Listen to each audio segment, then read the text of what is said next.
Welcome to Swiftly Spoken, and welcome to a new series in which each month, on or around the 13th, we're going to be celebrating one of Taylor Swift's 11 studio albums. To do this, we're going to be diving back into each and every album by revisiting every song and exploring some interesting, curious, niche, or just fun facts about them. In this very first episode, we're going to be travelling back in time almost 20 years to celebrate Taylor's very first album, which we all lovingly refer to as Debut. Debut is currently one of the two of Taylor's original albums that she has left to re-release in the form of a Taylor's version, alongside, of course, Reputation, which for many has resulted in this combination of the two known again lovingly as Debutation, which I think has spawned a lot of fan art and a lot of touching stories of the two of them kind of being in the vault together, waiting to be released finally. Many believe that it may be released at some point this year, perhaps even as a way to complete the entire project. Taylor's debut album is eponymously named, but over time has received many nicknames by fans in order to refer to it without having to keep repeating her entire name once and again. So while it's usually referred to by us fans as Debut, and Taylor Nation in promotional videos usually call it self-titled, like for example for the Eras Tour film, Taylor herself many times has preferred to refer to her first ever album as literally my first album. Having said that, it looks like the name Debut has become so well known and loved within the fandom that even Spotify recognizes the title, and if you type into the search bar on Spotify Debut, the album does appear. Now we're going to go track by track through Debut, and as we kind of mention each track, we'll also mention some fun, interesting facts about that track. So kicking it off with fun fact, my favourite song on Debut, which if you are a regular listener of Swiftly Spoken will know that it is Tim McGraw. So obviously Tim McGraw was Taylor's debut single, but despite it being her debut, it did suffer some lyric changes both prior to and after its release in many different ways. The most prominent change that Taylor made before releasing the song was actually to the bridge, which totally shifted the entire feeling of the song. So in the demo version, the original bridge lyrics were, "Been back a couple of times since then and I didn't look you up. But some trains you can't catch again, you gotta leave it as it was." And again, if you're a regular listener, you know how much the pair of us love this original demo lyric, the kind of metaphor of the runaway train. Oh, I love it, love it, love it. It's just a different vibe. It's such a different feeling to the whole thing, like literally leaving on a very conclusive note, on a very can't go back there, you gotta leave it as it was. And it's interesting what she decided to change it to because of the feeling that she wanted to convey instead of that. Exactly. And instead of, as Lisa said, like the feeling of kind of like closure and closing the book, instead obviously it got changed to, "I'm back for the first time since then, I'm standing on your street and there's a letter left on your doorstep and the first thing that you'll read," which is obviously kind of opening it up to potentially rekindling that relationship, which is interesting, kind of shifting the tone from very conclusive to definitely a more kind of hopeful. However, as well as this initial lyric change, and there are lots of lyric changes throughout the various different versions of Debut before the official debut single version was kind of released. After its release, Taylor also toured radio stations in order to promote her debut album, and she would often change the radio lyric to shout out the station that she was invited to. For example, XM, Sirius, KMPS, The Wolf, and also, interestingly, while on tour and in some kind of performances, Taylor would also shout out the location, for example, and would say, "When you turn Houston radio on." But the example of the radio stations would be, "When you turn KM radio on." So obviously this song sets the tone for her entire debut album, as well as establishes a very important theme that runs deeply throughout: the importance of music. Track 2 is Picture to Burn, and along with our song, this is the only one of 2 songs from the entire of the debut album to be featured in Band Hero, an Activision rhythm game that was a spin-off of the Guitar Hero series. It was released on November the 3rd of 2009 for PlayStation 2, Wii, Nintendo DS, PlayStation 3, and Xbox 360. Taylor promoted the game in a commercial and also is featured in a behind the scenes video of that commercial as well. Other than the debut songs, 2 Fearless songs were also included in the game, Love Story and You Belong With Me. Fun fact about this, one of my cousins actually used to have this game. Oh wow!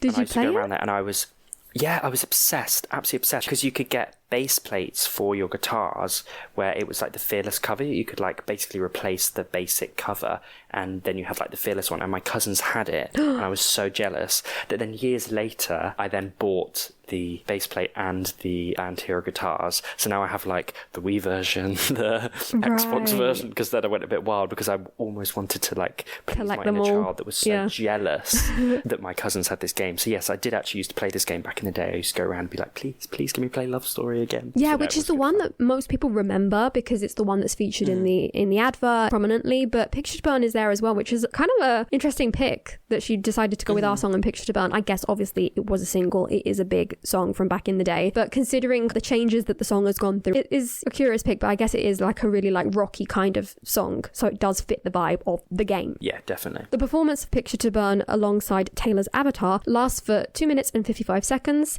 and it does feature her avatar that was made, which looks so primitive considering. Yeah, it's weird because they actually got her in the studio and like basically got her to like perform the song with all these like prosthetic-y things on so they could track her movement. So you'd think it would be like really high tech, but yeah, it was, this was it's like a long while ago. 2009. Technology, so, yeah, it's come a long way. It was a bit rough. Yeah, exactly.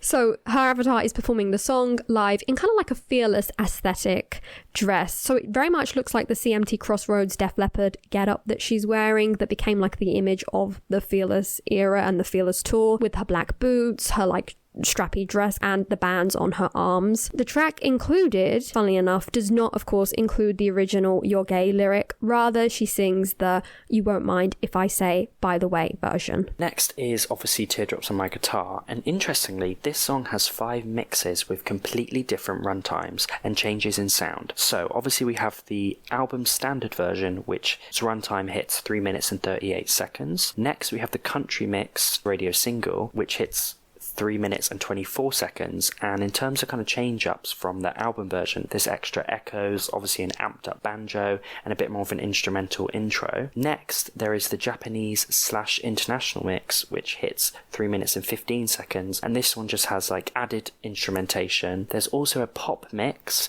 which hits 2 minutes and 59 seconds, which is a bit more guitar led, as well as an acoustic version which is obviously more stripped back, and that hits 2 minutes and 58 seconds. There's also hundreds of other versions, lots of demo versions. There's interestingly a demo version with no mention of Drew, and there's also, as we mentioned, with lyric changes, there's also a removal of the word damn, an addition and removal of. So there's all sorts of different changes, but there's lots of interesting versions of Teardrops on My Guitar. And interestingly, this song was also featured on the Japanese and international versions of Fearless alongside our song and Should Have Said No. This one has so many versions. Is there a version that you really think is the standout one, or just the standard? I think just the standard, to be honest. I really it's like the classic, standard. right? Yeah, the international version, I don't know, just it's very, it's a bit too much, you feel like, in my opinion. you feel like you're adding, it's added a bit too much. Fix it. Yeah, exactly. Yeah.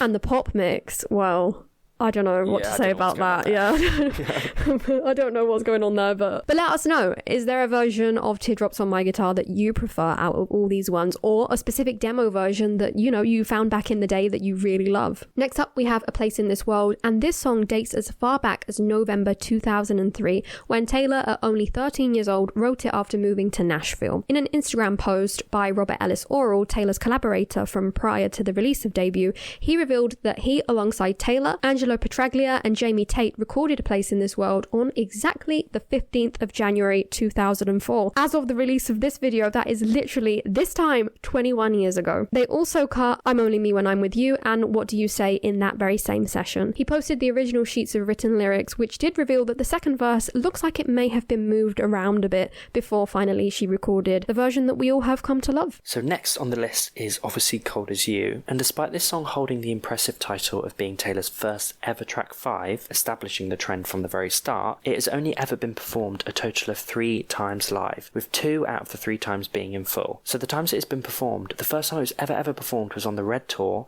on the 19th of March 2013 in St. Louis, Missouri, which is really interesting that in 2013, so much time passed. Yes, like nearly 10 years later, it was performed for the first ever time, which is mad considering how... And that performance of that song is gorgeous. Like, I used to just rinse that on YouTube back in the day. And that was all we had for all that time. Yeah, exactly. And until literally 2023, on the Eras Tour on the 23rd of April, Taylor re-performed it again in Texas, and then again on the Eras Tour on November 1st, 2024 in Indianapolis. Taylor remixed Cold As You with Exile, which again is a gorgeous rendition. Cold As You is definitely one of the ones I'm most excited to hear the Taylor's version of, because I think Taylor's updated vocal will just blow that track out of the water, as even more than it already is. Like, it's already a stellar track, but I cannot wait for the Taylor's version. I can't believe it was such a rare occurrence to be performed. Like we were saying, this is literally the first ever track 5. This is like the one that, like you said, mythologized. Started it all. It started everything. It was the first, and to not be performed in 10 years. Wow. Next up we have The Outside, which, as revealed in the Lover Diaries, Taylor wrote on Valentine's Day of 2004. So I woke up and perfected/tweaked this new song I wrote yesterday called Someone Loves You. It basically says that no matter what you've done or where you are in life, someone somewhere loves you. I wrote another one called Outside. It's about being left out in the cold and being, well, an outsider. I don't know if it'll go anywhere, but it made me feel better, which is such a cute thing to say, like knowing where it did end up in the end. Yeah. But it also an interesting thing that we've just included in that quote, someone loves you. Could that be a hint to maybe a vault track? Potentially. Ultimately, a version of The Outside went on to be included in Maybelline New York's Chicks with Attitude CD, which was released in June of 2004. It was an album made basically as a way to support up-and-coming or undiscovered female artists. Next on the list is again a personal favourite of mine, Tied Together with a Smile. And this song comes in at the longest song on debut, as this track is 4 minutes and 11 seconds. Pitch to Burn, interestingly, is actually the shortest. However, it has one of the most profound backstories on the album. So Taylor, while describing the song, said, I wrote Tied Together with a Smile about one of my friends, who is this beauty queen, pageant princess, a gorgeous, popular girl in high school. Every guy wanted to be with her, every girl wanted to be with her. I wrote that song the day I found out she had an eating disorder. There are a couple of songs on the album like that are just watching other people and making observations, but most of the songs on the album are about actual people that have been in my life. I tend to kind of be blatantly obvious with my songs. I'll even mention names a lot of times. As for the next track, Stay Beautiful, we go from a song inspired by a friend going through a tough time to a track that is inspired by a crush. Stay Beautiful is believed to be about Corey Robertson, a boy who Taylor said she had a crush on back in the day. And it's an interesting one because she mentioned in the description of this song that a lot of people asked her, how many boyfriends have you had? So this is a persistent thing that she's been asked for all of her career. However, she says that she tells them that more of her songs come from observation than actual experience, which is very interesting because this song really, again, ties into the fact that debut can be very much connected to folklore and evermore, something that on this channel we have banged on about since the very beginning. Taylor added, in other words, you don't have to date someone to write a song about them. This is a song I wrote about a guy I never dated. This song is about a guy I thought was cute and never really talked to him much, but something about him inspired this song, just watching him. Next up is Shoulda Said No, and this song, interestingly, was featured on the Jonas Brothers' The 3D Concert Experience movie and was released in 2009 as part of the release of that movie and audios for that movie. Due to this, for a long time, it was actually one of the very, very few Taylor Swift songs that was available to listen to on Spotify. And if you have never watched that performance, definitely give it a watch. It's an interesting performance. It's very 2009. Very. But it's a fun kind of little niche performance and very random, but definitely good fun. It's such an interesting collaboration to have done together. Obviously, back in the day, Taylor was very much connected to that kind of Disney world. Yeah, exactly. The Jonas Brothers and Demi Lovato, Selena, Miley Cyrus, Hannah Montana. She was definitely kind of in that club, so was kind of involved in all sorts of things with them, which is really, really cool. And I think very cleverly was kind of aligning herself with that world because that it was so massive. Like, definitely, Disney stars were huge, you know, and they had a massive like young following. So to kind of get your way involved and kind of make them like, look at me as well, and appear on the official concert movie. In stark contrast to Shoulda Said No, Mary's song, in parenthesis, Oh My, tells a love story about a neighbour. And it has spawned a lot of internet lore within the fandom from the very start. Most prominently, a meme that went around for quite a long time during the Reputation and Lover era was the fact that people would comment all the time, she's sound checking Mary's song.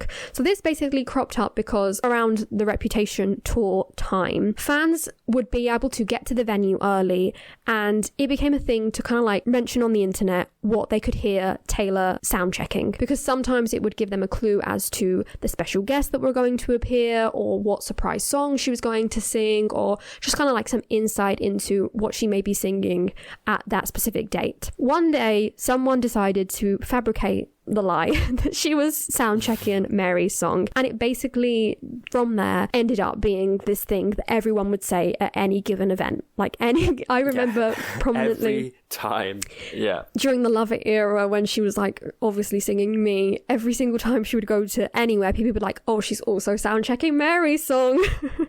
And so many times people would actually like come out and be like, yeah, she's gonna be singing Mary's song. However, no, she did not. In fact, Mary's song hadn't been played since 2008, and because of this, a Tumblr account specifically that I have followed for a long time called Has Taylor Played Mary's Song? And my mind, like literally every single night of the Eras tour would be like, no, she has not played it. No, she has not played it.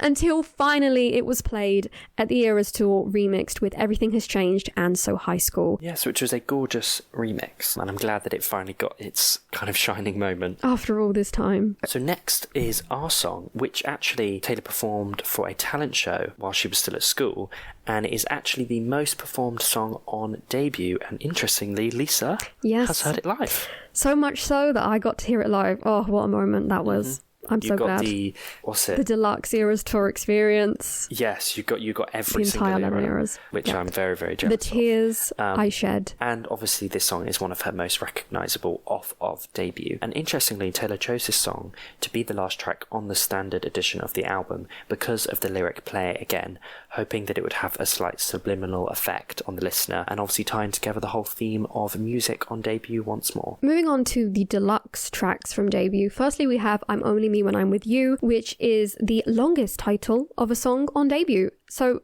with Taylor, a lot of her songs at the beginning were kind of like shorter, but as we've gone on in time, they have moved on to being like longer and longer each time. However, I'm Only Me When I'm With You breaks the mold as for debut, and it is like the longest one with the most words, and because of that a lot of time is shortened. So this was the first song that she wrote with Robert Ellis Oral, and it was written in or around 2003 when she was still living in Pennsylvania. Despite this song not being a single, it is one of the few songs from debut that actually has a music video. In this one specifically, it features lots of clips with Taylor and family members and friends, and it does look like, you know, the quality is not great. It was recorded on one of them flip phones back in the day, and you can tell it's very dated. And it's a very vloggy style type of video, which is something that really is nostalgic for a lot of fans that were around during the first few eras, like from, I'd say, Fearless to Speak Now, when Taylor would post a lot of, apart from MySpace blogs, also like YouTube vlogs of her at different locations and with friends. So next on the list is Invisible, and interestingly, Invisible was first performed live on the 1st of February in 2008 in Joliet, Illinois for a benefit concert. And then interestingly, 10 years later, Taylor performed the song live as part of a surprise song on the Reputation Stadium tour, and that was in Tampa, Florida. And then again, Taylor also performed the song as a surprise song on the Eras tour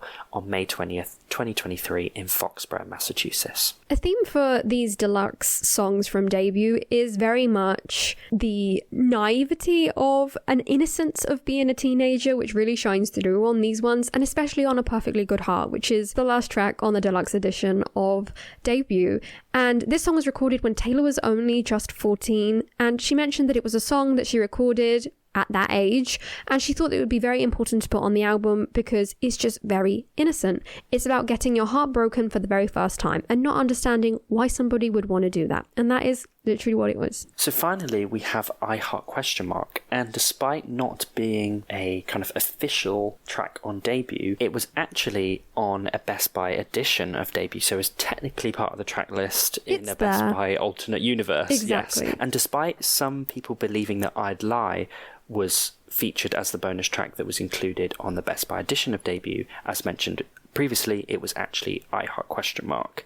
A lot of the confusion around this probably came from the fact that LimeWire, when you downloaded the album, it also included I'd Lie as a kind of track in the track list. However, this was actually an unreleased track. I Heart ? Then went to be featured on Beautiful Eyes, which was an EP which featured I Heart ? Beautiful Eyes, and some acoustic / alternate versions of a couple of the debut tracks. This is probably my favorite fact from the whole video is, you know, I Heart ?